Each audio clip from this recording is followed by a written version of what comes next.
প্রভু অদ্বৈত গৌর নিত্যানন্দ এখানে কিন্তু সবার বয়সে সবার বড় কিন্তু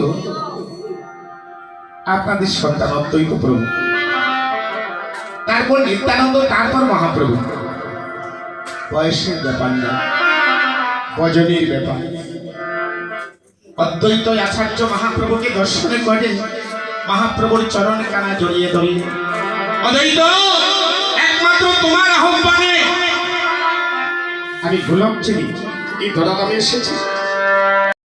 বলো বলো জীবে কুশল বলো রে, বলো বলো জীবে কুশল বলো রে, বলো বলো জীবে কুশল বলো রে।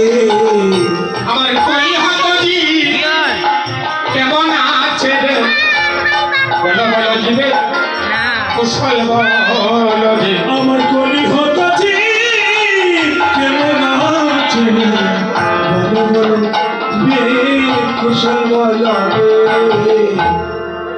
অদ্বৈত আচার্য মহাপ্রভুর চরণ দোকানে জড়িয়ে ধরে আকুল প্রাণে কাঁদছে, বলছে তোমার কলির জীবে কি যে হবে গতি, আমার কলির জীবে কি যে হবে গতি।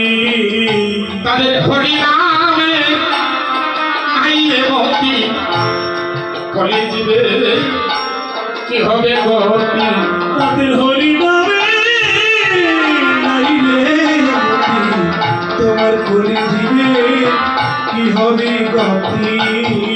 তুমি বলো বলো প্রভু সচিনানন্দ, বলো বলো প্রভু সচিদানন্দ, কিসে বুঝিবে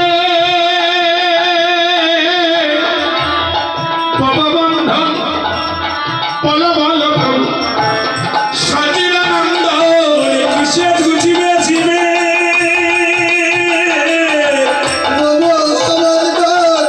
বলো বলো প্রভু সচিদানন্দ। আচ্ছা, তোর থেকে রন্ধনশালা থেকে অদ্বৈত আচার্যের সহধর্মী সীতা ঠাকুরানী তিন প্রভুর কথা শুনে প্রভুর সম্মুখে এসে আকুল প্রাণী রোদন করছে, প্রভু তুমি যে কাঙ্গালের কুটিরে আসবে, তোমাকে বসানোর মতো জায়গায় আমার কাছে নেই। সেই সীতা ঠাকুরানী মহাপ্রভুর চরণ দোকানে জড়িয়ে ধরে কাঁদছে, আর নিজের সেই শাড়ির আঁচলে দাদা মহাপ্রভুর চরণ কানা দৌত করে দিচ্ছে। চরণ একবার দোয়াল একবার মোছা, চলো একবার দুয়া একবার মোছা, বলে নয়ন জলে